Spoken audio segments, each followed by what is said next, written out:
السلام علیکم ورحمۃ اللہ دوستوں، آج 17 جنوری 2026 سنیچر کا دن ہے۔ اس وقت کی بڑی اہم رپورٹیں لے کر آپ تمام حضرات کے بیچ حاضر ہوا ہوں۔ اس ویڈیو کے اندر کئی خبریں ہیں، اس لیے آپ سے درخواست ہے کہ اس ویڈیو کو مکمل دیکھیں اور اس چینل کو سبسکرائب ضرور کر لیجئے گا۔ چلیے پہلی خبر، پہلی رپورٹ شروع کرتے ہیں۔ اہم اور وضاحتی خبر۔ سوشل میڈیا کے مختلف پلیٹ فارمز خصوصاً واٹس ایپ، فیس بک، انسٹاگرام اور ٹیلی گرام پر ان دنوں ایک خبر نہایت تیزی کے ساتھ وائرل ہو رہی ہے، جس میں یہ دعویٰ کیا جا رہا ہے کہ حرمین شریفین کے معروف و محترم ائمہ کرام میں سے کسی ایک شخصیت، یا تو امام حرم شیخ عبد الرحمن السدیس حفظہ اللہ یا امام حرم شیخ صلاح بن محمد البدیر حفظہ اللہ، ان قریب ہندوستان تشریف لا رہے ہیں۔ وائرل خبروں میں یہ بھی کہا جا رہا ہے کہ یہ ممکنہ دورہ ہندوستان کے عظیم دینی مرکز دارالعلوم دیوبند کے موقر محدث، صدر المدرسین اور جمعیت علماء ہند کے قومی صدر حضرت مولانا سید ارشد مدنی صاحب دامت برکاتہم کی خصوصی دعوت پر ہوگا۔ یہ خبر بلا شبہ دینی حلقوں میں غیر معمولی دلچسپی اور خوشی کا باعث بنی ہوئی ہے، کیونکہ حرم مکی یا حرم مدنی کے کسی امام کا ہندوستان آنا امت مسلمہ بالخصوص اہل علم و طلباء کے لیے ایک تاریخی اور روحانی اہمیت کا حامل واقعہ ہوگا۔ تاہم نہایت اہم وضاحت یہ ہے کہ ابھی تک اس خبر کی کسی بھی مستند سرکاری یا آفیشیل ذریعے سے تصدیق نہیں ہو سکی ہے۔ نہ حرمین شریفین کے ذمہ داران کی جانب سے کوئی اعلان سامنے آیا ہے، نہ ہی دارالعلوم دیوبند یا حضرت مولانا سید ارشد مدنی صاحب کی جانب سے اس سلسلے میں کوئی باضابطہ بیان جاری ہوا ہے۔ لہٰذا فی الحال یہ کہنا درست ہوگا کہ یہ خبر غیر مصدقہ ہے اور صرف سوشل میڈیا کی بنیاد پر اس کی تصدیق کرنا درست نہیں۔ ہم اپنے ناظرین اور سامعین سے گزارش کرتے ہیں کہ وہ ایسی خبروں پر جذباتی رد عمل دینے کے بجائے مستند اور تصدیق شدہ اطلاعات کا انتظار کرے اور غیر یقینی خبروں کو آگے پھیلانے سے حتی الامکان گریز کرے۔ انشاءاللہ جیسے ہی اس سلسلے میں کوئی صحیح، مستند اور آفیشیلی تصدیق شدہ خبر سامنے آئے گی، ہم آپ کو سب سے پہلے اپنے یوٹیوب چینل محاسن اسلام کے ذریعے بر وقت اور ذمہ دارانہ انداز میں آگاہ کریں گے۔ اسی لیے آپ سے مؤدبانہ گزارش ہے کہ ویڈیو کے نیچے موجود سبسکرائب کے بٹن پر کلک کریں، چینل کو سبسکرائب کر کے رکھیں اور بیل آئیکن کو بھی آن کر لیں تاکہ کوئی بھی اہم دینی اور مستند خبر آپ تک فوراً پہنچ سکے۔ اگر آپ نے ابھی تک محاسن اسلام چینل کو سبسکرائب نہیں کیا ہے تو ابھی سبسکرائب کریں اور حق و سچ پر مبنی خبروں کے ساتھ جڑے رہے۔ وہیں دوسری جانب مہاراشٹر کے بلدیات میں مجلس اتحاد المسلمین کا ڈنکا۔ مہاراشٹر میں حال ہی میں منعقدہ بلدی انتخابات میں آل انڈیا مجلس اتحاد المسلمین نے غیر معمولی مظاہرہ کرتے ہوئے ریاست بھر میں 119 نشستیں حاصل کر کے اپنی مضبوط سیاسی موجودگی کا واضح اعلان کر دیا ہے۔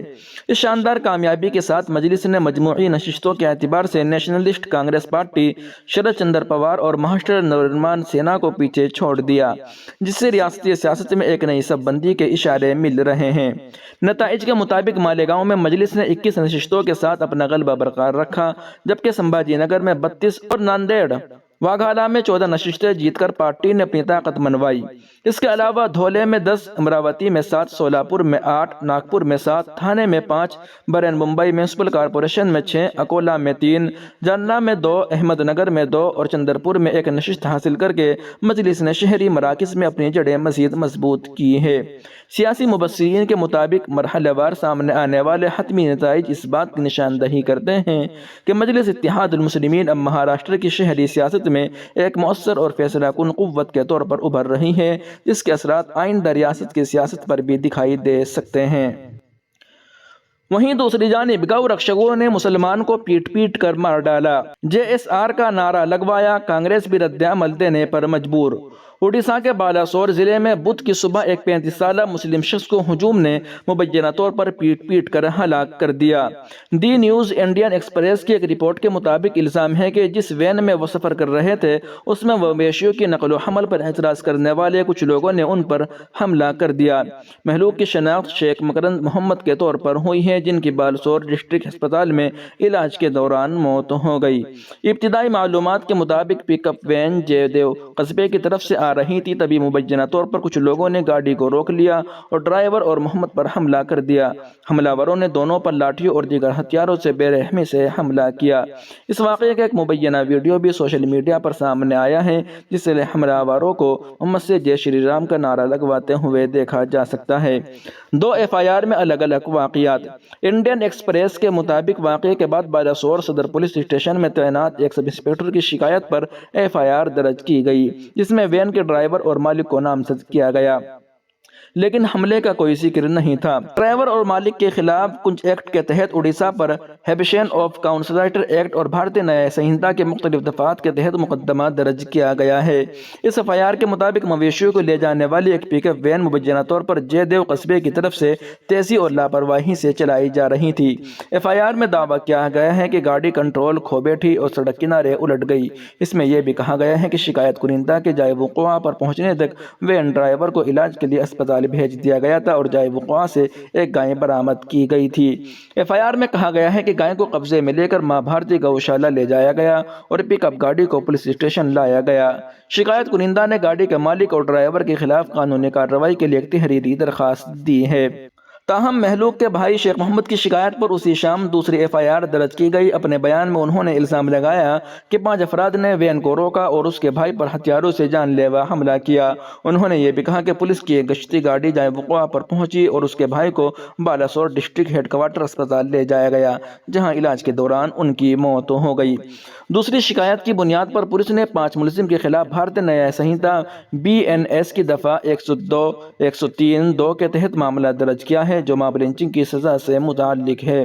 بالاسور کے پولیس سپرنٹنڈنٹ پرتیش دیواکر نے انڈین ایکسپریس کو بتایا کہ FIR میں نامزد 5 ملزم کو بدھ کی رات کئی جگہوں پر چھاپوں کے دوران حراست میں لیا گیا اور ان سے پوچھ گچھ کی جا رہی ہے۔ تاہم حکام نے ابھی تک دونوں FIR میں درج حالات میں فرق کے حوالے سے کوئی وضاحتی بیان جاری نہیں کیا ہے۔ پولیس حکام کا کہنا ہے کہ ملزمان سے پوچھ گچھ کی جا رہی ہے تاکہ یہ معلوم کیا جا سکے کہ حملے میں اور لوگ ملوث تھے یا نہیں۔ معاملے کی تفتیش جاری ہے۔ موب لنچنگ پر کانگریس کا تلخ تبصرہ۔ کانگریس نے سوشل میڈیا پلیٹ فارم ایکس پر اس تعلق سے ایک پوسٹ کر کے ملک کے حالات پر اپنی تشویش ظاہر کی ہے۔ کانگریس نے لکھا ہے کہ اڈیشہ کے بالاسور میں SK مکندر محمد کا پیٹ پیٹ کر قتل کر دیا گیا۔ اس طرح کا واقعہ مہذب سماج کے لیے داغ ہے۔ ایسا واقعات انسانیت کو شرمسار کرتے ہیں۔ کانگریس کا کہنا ہے کہ ملک میں اقلیتوں کے خلاف ایسے جرائم مستقل بڑھ رہے ہیں۔ 2014 کے بعد سے ملک میں موب لنچنگ کو فروغ ملا ہے۔ یہ نریندر مودی کی نفرت والی سیاست کا نتیجہ ہے۔ اس سوشل میڈیا پوسٹ میں کانگریس نے یہ بھی لکھا ہے کہ اس واقعے میں شامل سبھی قصورواروں پر سخت سے سخت کارروائی ہونی چاہیے تاکہ مہلوک کے گھر والوں کو انصاف ملے اور ایسے جرائم پھر کبھی نہ ہو۔ وہیں آخر میں اس اہم رپورٹ کو بھی سنتے چلے۔ مالیگاؤں میں کس نے سب سے زیادہ سیٹیں جیتی؟ اسدالدین اویسی کون سے نمبر پر رہے؟ مہاراشٹر میونسپل کارپوریشن کے انتخابی نتائج اور رجحانات کے مطابق Indian secular registered assembly of Maharashtra Islam party Nashik ضلع میں مالیگاؤں میونسپل کارپوریشن میں سب سے بڑی پارٹی بن کر ابھری۔ اسلام پارٹی نے 84 میونسپل سیٹوں میں سے 35 پر کامیابی حاصل کی، جبکہ اویسی کی آل انڈیا مجلس اتحاد المسلمین 21 سیٹوں کے ساتھ دوسرے نمبر پر رہی۔ ایکناتھ شندے کی قیادت والی شیو سینا نے 18 سیٹیں جیتی ہیں۔ سماجوادی پارٹی نے 5 اور کانگریس کو 3 میں کامیابی ملی۔ بھارتیہ جنتا پارٹی نے مسلم اکثریتی اس شہر میں صرف 2 سیٹیں جیتی۔ غیر منقسم NCP کے سابق رہنما آصف شیخ رشید نے اگست 2024 میں اسلام پارٹی بنائی۔ انہوں نے MLA کے طور پر بھی خدمات انجام دی۔ وہ اس سے قبل کانگریس میں بھی خدمات انجام دے چکے ہیں۔ 2021 میں وہ کانگریس چھوڑ کر شرد پوار میں شامل ہو گئے۔ دراصل مہاراشٹر ریاستی الیکشن کمیشن SAC نے کل یعنی 16 جنوری کو اعلان کیا کہ 10 میونسپل اداروں کے کل 65 امیدوار کو 15 جنوری کے انتخابات سے قبل بلا مقابلہ منتخب قرار دیا گیا ہے۔ BJP 43 سیٹوں کے ساتھ بلا مقابلہ منتخب ہونے والے امیدوار کی فہرست میں سر فہرست ہے۔ اس کے بعد اس کی اتحاد ایکناتھ شندے کی قیادت والی شیو سینا 18 امیدوار اور نیشنل کانگریس پارٹی 2 ہے۔